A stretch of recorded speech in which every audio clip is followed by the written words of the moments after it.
Today, I'm fixing another viewer account. I am on Angel's account today, and if you see their UID here, this 610 means they have a very early account. They actually started playing within a few weeks after Genshin launched, apparently. Genshin Impact version 1.0 came out September 28th, 2020. Alright, yeah, it's been... So, Angel's account is 3.5 years old. Oh boy.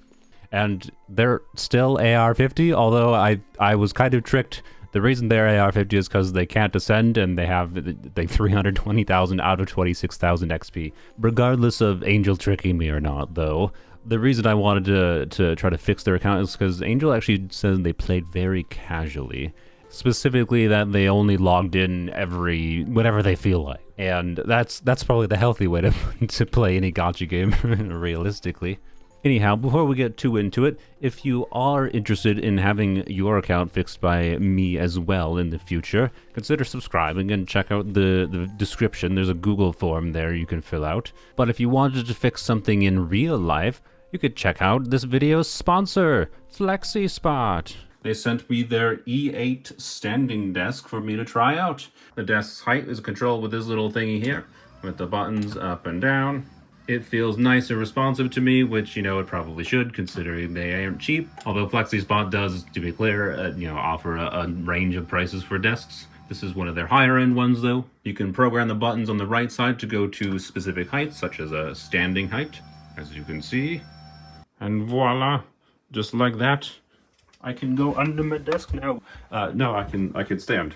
And that's healthier. A lot of people say they like this, but I can say that I definitely, work on my computer enough that I think this is going to be valuable.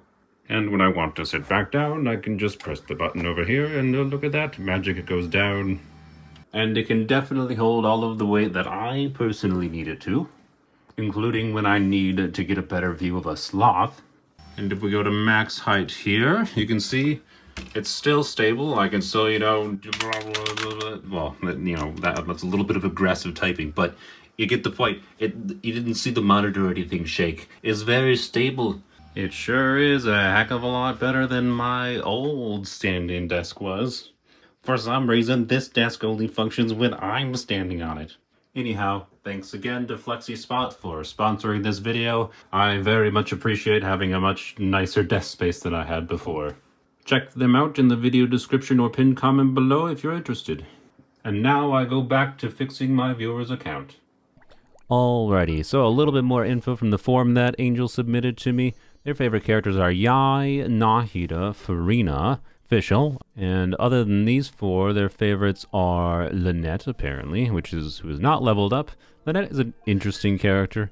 Interestingly, I think her C6 opens up a fun DPS playstyle, potentially. I think I saw Farazan. I wonder if Angel has C6 Farazan, because no, not even close. Sad. C6 Farazan kind of enables any animo unit to be a competent DPS. So, for Angel's case, Lynette would mostly be useful for Lynette's intended supportive utility. She does buff attack a little bit, and then she can do standard VV swirling things, and she is useful for Overworld for her running ability. It's not that hard to get, some amount of value out of Lynette. And then the last character that was mentioned to be a favorite was good old Hu Tao. Angel also said, and this is just a direct quote from what they submitted to my form, I currently play just casually. They really enjoy playing in Overworld and really like making memeable builds. I love memeable builds as well. Such as Physical Yai, she kind of actually slayed. I've never tried a Physical Yai. I feel like I should try Physical Yai, to be honest. So Physical Yai would be with Eye of Perception. Definitely very meme build to do any kind of physical catalyst character, but hey, it's a thing you can do with Eye of Perception. And of course, I interrupted the quote that I was reading from Angel. They also said they want to start taking Abyss more seriously and things like that. And since she started learning more and getting more serious, they'd love to try and 36 star the Abyss. Let me see here. I'm gonna, just in case, Angel didn't specifically say that they haven't 36 starred Abyss. Okay, last time they 24 starred. Interesting. Challenge summary. Let's see the okay. Well, there you go. They've only done 2 Abysses. Their resin is capped, and that bothers me, and I'm gonna go condense their resin. Speaking of resin, actually, Angel being a casual player, since, you know, she logs on just whenever she feels like it, which is a sane way to play the game. Oh, 280, oh my gosh, I wish I had this many crystal cores.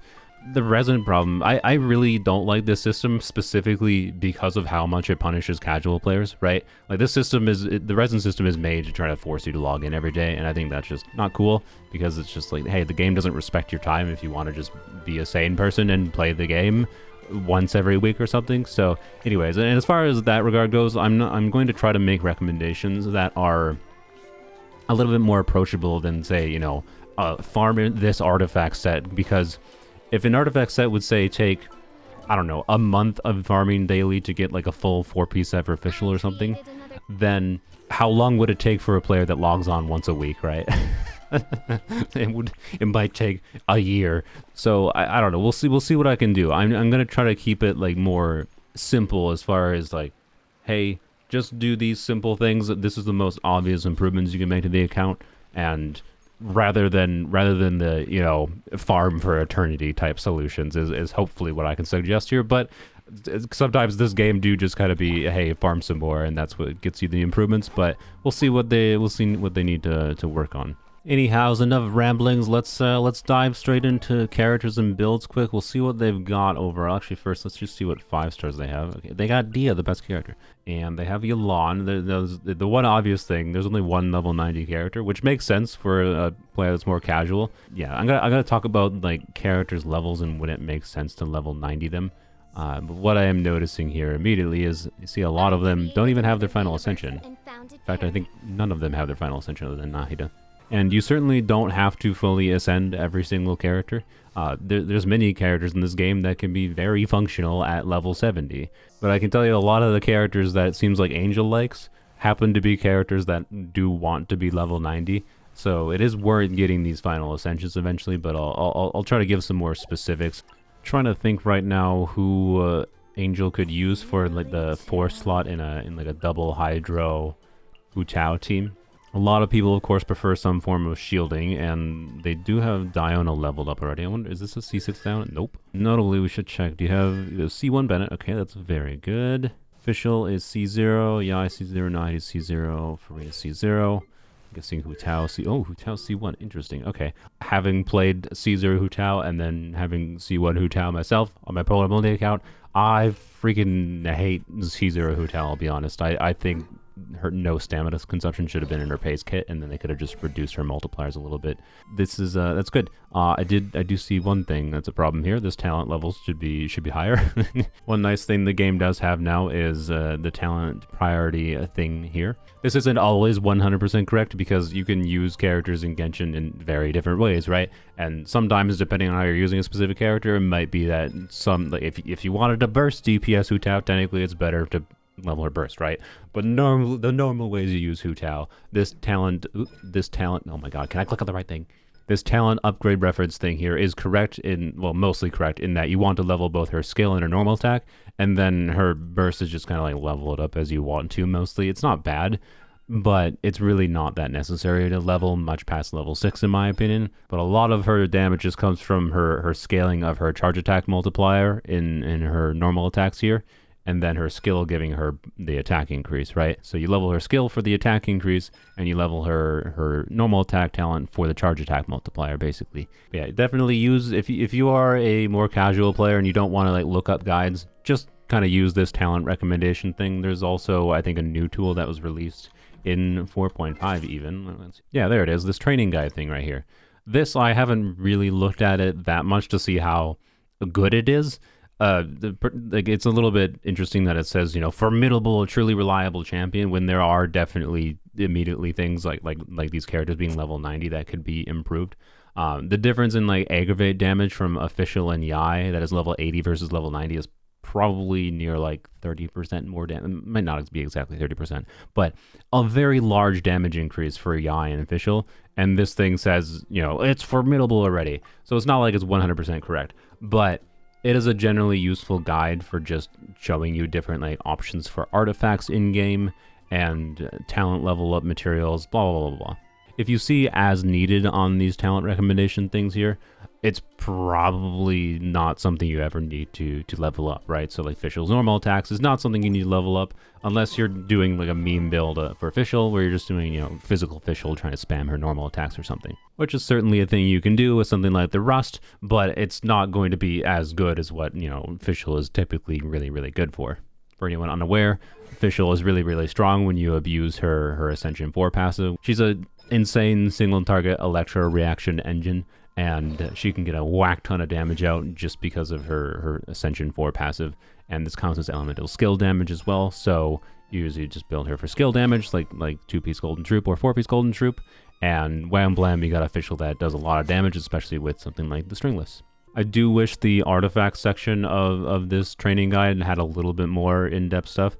Yai is so good on 2-piece combos that, you know, it only says 2-piece Thundering Fury, 2-piece Gladiator's Finale, right?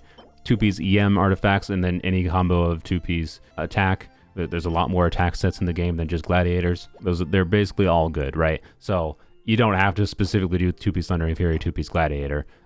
But I'm going to make another recommendation. Why is I hate Xingqiu. Okay, well, that's amusing. I was gonna I was gonna make a recommendation for a Hu Chao team, and I hate to. I understand. I hate Xingqiu too, to be honest. I absolutely despise this freaking boy when you use his skill when you have cryo on you and then he freezes. Like, it's so annoying. But this character is incredibly strong. Notably, he has a lot of defensive utility, because if you read his skill here, once this is leveled up, this can go up to like a 40% damage reduction or something. He can make it so you can survive more hits, right? So if any enemy like one-shots you without Xingqiu, chances are Xingqiu's damage reduction will make it so you don't get one-shot, right? In Angel's case, because they have just a C1 Xingqiu, I would probably recommend something like a Noblesse build. Just get, you know, an energy recharge timepiece, have Sack Sword that they already equipped here, leveled up, although Sack Sword at low refinement is a bit unreliable to trigger. My recommendation, actually, you're lucky you have a bunch of extra Fab Swords here. My recommendation personally would probably be a Fab Sword over Sack Sword, just because this can be unreliable with the 40% chance at R1, and notably it can only occur once every 30 seconds as well, which means, you know, you do 2 rotations with Xingqiu, the second rotation will not trigger the Sack Sword to reset his skill, so you may as well just use Fab to get extra energy for him and the team rather than Sack Sword when you only have Sack Sword at low refinement. But the general way you would build Xingqiu is just give him an ER timepiece, give him whatever goblet, ideally hydro damage to increase his damage, right? But like at low investment, the core thing is you just want Xingqiu to have his burst up at all and apply hydro if the goal is to, you know, enable Xingqiu for like vaping with Hu Tao, right? It's less important that he deals damage versus just applying Hydra. So basically give him a crate rate circlet, which of course Angel does not have any like meaningful artifact supply built up, which is not that surprising. This is the true proof. That's a kind of cracked artifact. This is the true proof of being a more casual player. The one thing I will say, especially to casual players that aren't farming as much, for the love of everything, one, energy recharge is the most important stat in the game, not crit. And then secondly, do not underestimate the value of stats that aren't crit in general. You can have very usable builds from just, you know, having the right artifacts, having the right amount of energy recharge on a character, and then, hey, let's say this artifact rolls a bunch into attack percent, that still increases Xingqiu's damage. That's still a good roll. Regardless of how much you hate him, what you might enjoy about him is how good he makes Hu Tao feel.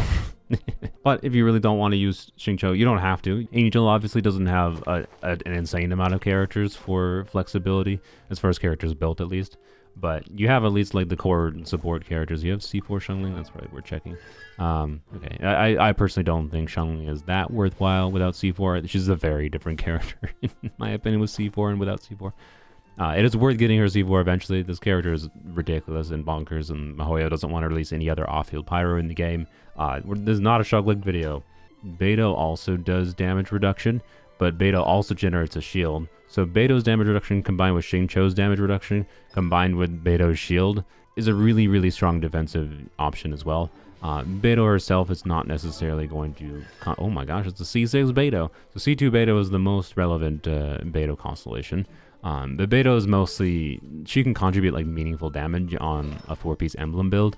On top of her you know, defensive utility, They do not have much fodder. They have 0 fodder. Okay, I'm not leveling up any artifacts meaningfully this video.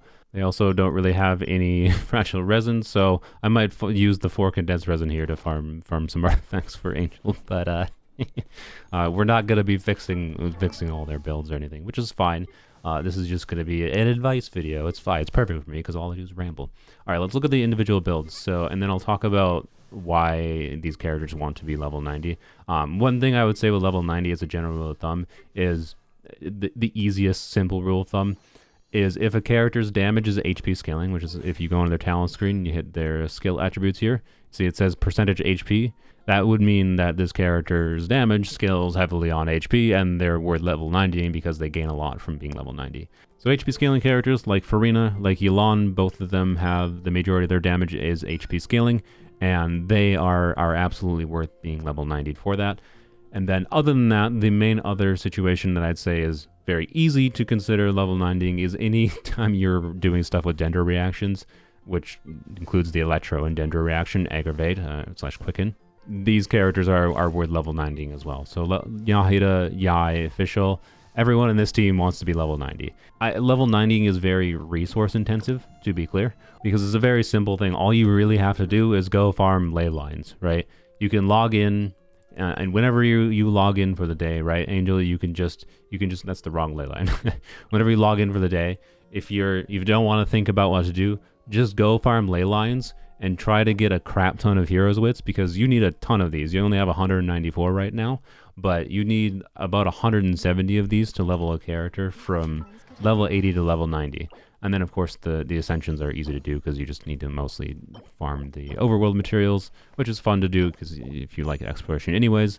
I like trying to just explore in between, like farming my boss drops or whatever and looking for these, yada yada.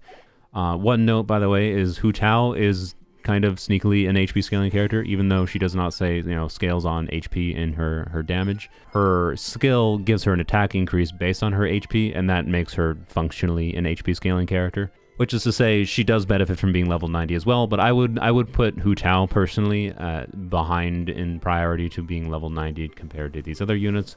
Anyways, let's look at the individual builds. So Nahid is the only level 90 character on Sacrifice. I really enjoy Sacrifice on her. The only other real option, we got all the Fav codexes.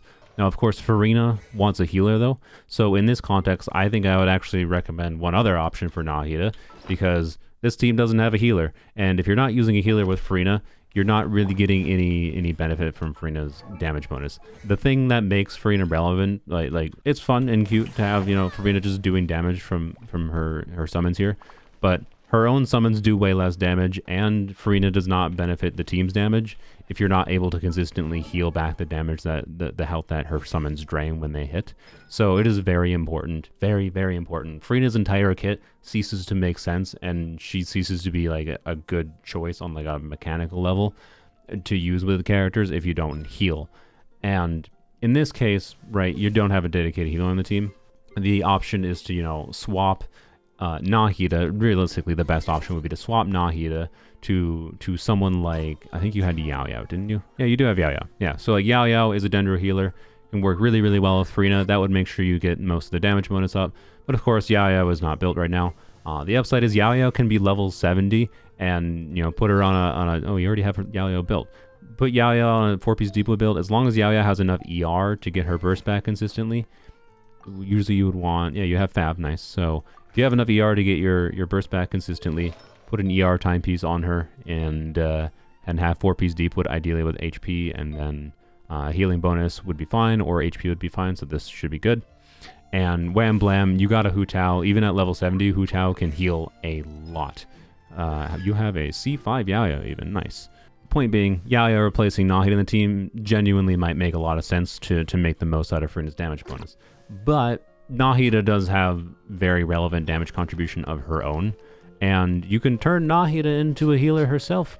There is a good old catalyst that exists called Prototype Amber, and you even have 3 catalyst billets. Now, is it actually worth getting the refinements for them? I don't know. I personally really, really, really like having an R5 Prototype Amber, but there are other relevant catalysts, like this one, for example, that might be more worthwhile for you to save some billets for.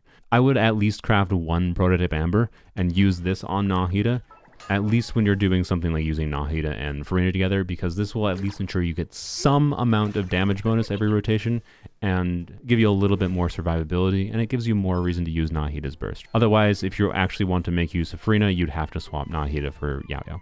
Since Nahida is so valuable in general, I absolutely do recommend just leveling up Yao Yao. Especially since she can heal meaningfully and is easy to get to level 70. Like, once you have a level 70 Yao Yao, she's probably good enough, especially with your constellations. And then she just needs to have some ER, which means you would just need to use an ER timepiece, most likely. I just messaged Angel, and she said that we can craft a prototype Amber. It'll be up to Angel if she wants to get another one of these in the future, but I think it's a very good idea to at least have one of these, and if you have the billets, I think it's nice to have R5 even. But when you refine this, it only goes from R1 to R5, so that's 4 more billets, and billets can be extraordinarily rare, right? From R1 to R5, Prototype Amber only goes from 4 energy regen and 4% HP for the team to 6%, right? So it's not the standard doubling from R1 to R5. Now we have a healer on this team. Sadly, we don't have any of those. There we go. We are now not completely wasting Farina's synergy. Personally, I also vastly prefer Fav Sword, especially since, again, you have so many Fav Swords available. I mean, not so many. 3 is not necessarily that many. This weapon is not bad on Farina. It's just, I really find that I use Farina a lot, like you're using Farina here. It's solo Hydro. I find Farina wants in the 200% range of energy recharge, and Fav Sword gives you 60% energy recharge at a baseline, right? And that's more than this weapon gives you. And then also, Farina has a bunch of multiple attacks that hit at the same time. So as long as you have like a crit rate circlet on Farina, which you have a crit damage circlet on Farina, as long as you have a crit rate circlet on Farina, and then you're using Fav Sword, she's very reliable at even triggering a Refinement 1 Fav Sword. That means blam, put that on Farina instead. And then she has this she has an onset goblet. Oh, nice. Okay, we actually do not need to... The only circlet I see available is this circlet on Lynette, but this could be a cracked circlet for Farina, especially. So I'm going to put this on Farina. I do recommend leveling this up. So once this would be leveled up, we can add like 25% crit rate, right? Your Farina would have about 50% crit rate, 90% crit damage. I know it looks sad, but like if you get a feather that has a little bit more crit damage, it'll be good. This piece is not locked. I'm going to lock that for you. I'm actually going to equip this to your Farina. But yeah, with a little bit more energy recharge, your Farina build is properly quite good, right? If this Fav Sword is level 90, you'd have about 190% energy recharge, and then get a couple more substats in ER, and you're going to have a Farina that works in literally every team, can burst every single rotation, and deals significant damage still, to be clear. But energy recharge is very important. Except on characters like Fischl or Yai. Yai does a burst every other rotation at best, so you usually don't need to spec into her burst. Her burst is not the majority of her damage, right? And Fischl's the same way, wherein you actually usually use skill 1 rotation, and then the next rotation you use her burst, because both her skill puts Oz out, and then her burst also puts Oz out at the end of it too. Yai, let's see what Yai's got going. She's on 4-piece Gilded Dreams. Okay, interesting. Widzith, so Widzith is not level, was the other? Yeah, okay, Sacrificial Fragments was level 90. So level 90ing weapons is generally more important than level 90ing characters. But again, it depends a little bit. For characters that are HP scaling, you don't really need to level 90 them, technically, for the base attack, because Farina's damage is HP scaling. Therefore, when you're leveling up Fav Sword, the base attack going up doesn't increase Farina's damage. You would just level it up for the energy recharge substat in Farina's case. But for Yai, she's an attack scaling character. Leveling Widzith up from level 80 here to level 90 is something that will increase Yai's damage meaningfully. Her attack stat will probably go from 1330 here to close to 1500 is my guess. Well, actually over 1500 once you factor in the attack percent that 4-piece Gilded Dreams gives you. Not to mention the crit damage is also just, nice on Widzith as well. But Widzith is a very good choice on her, and Gilded Dreams is obviously very good too. The only thing to really consider is probably a crit rate circlet. Crit rate circlet, when you're using a crit damage weapon, is generally the way to go. Oh, and talent-wise, Yai's normal attack talent is really not that relevant. She doesn't get that much damage from it. It's not technically useless, but I wouldn't bother leveling this up anymore. Her skill is definitely vastly the priority. Also, one thing I should mention, an EM timepiece is a very good option for Yai. In your case, Angel, I wouldn't really bother switching to something else, because this is actually a pretty good EM timepiece, honestly. EM timepieces are rare, and they can be a pain in the butt, and this has actually a lot of stats relevant to Yai. But EM timepiece is technically worse in single-target situations for Yai, but in multi-target situations, it's better. So official, you can see you've got, I'm guessing Angel's got like a work in progress. It kind of seems like they're farming 4-piece Golden Troop and Marsu's Hunters for some characters, which is good. This is a pretty good piece. This is an onset goblet that rolled relatably. Right now, I kind of feel like it makes more sense to, I don't know. It's hard to say quick. So 4-piece Golden Troop on official is such a ridiculous damage upgrade for official that I think it actually might be worth doing something really weird like this, but I would say the moment, if you're going to continue farming this set, Angel, the moment you get a crit rate circlet on Golden Troop, even if it doesn't have good substats, like it can have just the worst substats, once you have a crit rate circlet leveled up, put that on official, and blam, you got a pretty good official build going here, honestly. We're gaining the 70% damage bonus, but losing a lot of crit. We got a 23% crit rate. So I'm not going to say use this one and keep it on her and level it up. Don't throw the circlet away, because it's rare. It's rare to get crit stats in EM main stat. But I think I'm going to put this on her for now, and then I'm actually going to put Yai on this piece, right? Because this could be good enough. So you can see Yai here now goes to 66, 137, and that's a much better balanced ratio. Her damage will be far more consistent, especially if it was leveled up all the way, and especially if, Widzith was leveled up all the way. This would be, it would be like a 70%, 140% crit ratio. And maybe if we get lucky, we'll get a crit roll, or defense, same thing. Just the main stat is relevant in this case, and that's an improvement. All right, Farina is on 4-piece Golden Troop. Already mentioned before, the circlet is very relevant for Farina, although being that is an emblem circlet, and Yelan does not have 4-piece emblem, I think that circlet is actually more relevant for Yelan.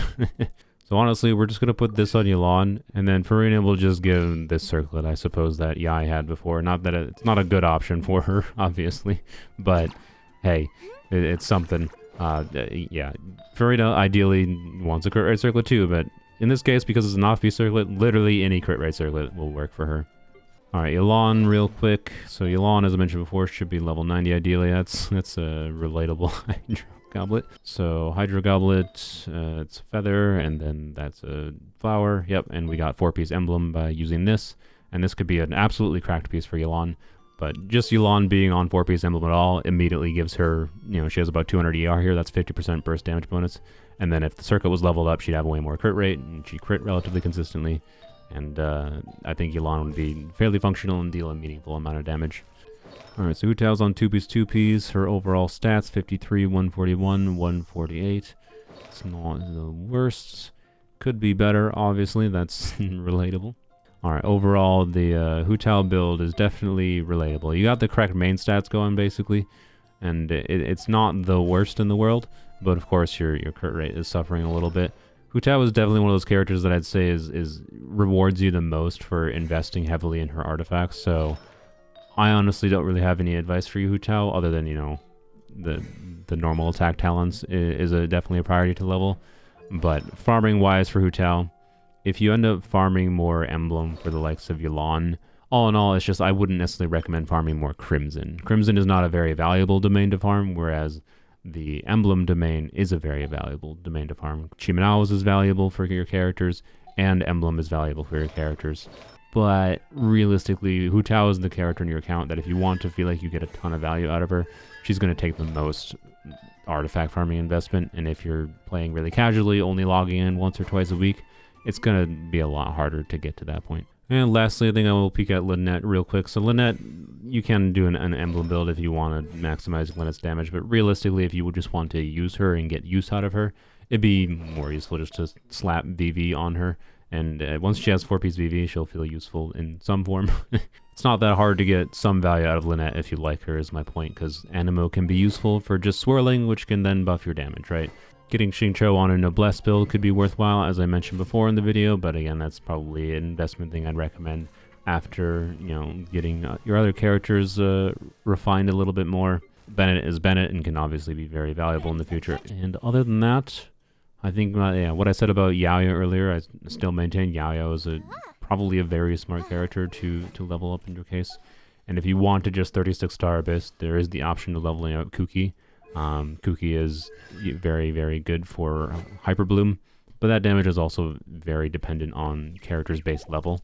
So Kuki would have to be level 90, which is a lot of potential resources, a lot more farming. So yeah, keep an eye out for an EM goblet. I would definitely keep the first EM main stat goblet that you see. So as boring as Hyper Bloom is, it's a core team archetype that can make for just a fairly strong team. It's ultimately all it is. Hyper Bloom is boring, but it is one of the lower investment teams that just performs very well once you get the things for it.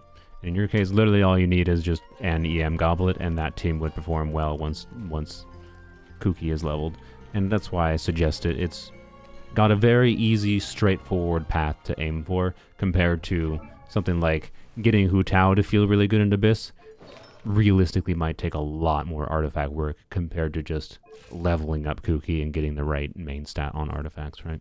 Alrighty, I have been recording for over an hour on Angel's account, so at this point, I think I might head to the Abyss a little bit, but I'm probably going to jump on a call with Angel and talk over some of the stuff I mentioned, and see what their thoughts are, and I can hopefully show Angel like doing some stuff in Abyss that they might not have considered. Like, I don't know how they were actually using this team, for example. They might have been on-fielding Nahida, and in this team, it makes a lot more sense to on-field Yai to trigger the Bloom course, for example, right? So I'm gonna go show Angel that, and we'll see how that goes. I have decided to actually split this video into two parts because you probably might have noticed the video is already like 30 minutes long. So the second part is going to be me talking to Angel, and I thought that video, I can tell you, I think is going to be valuable in its own right.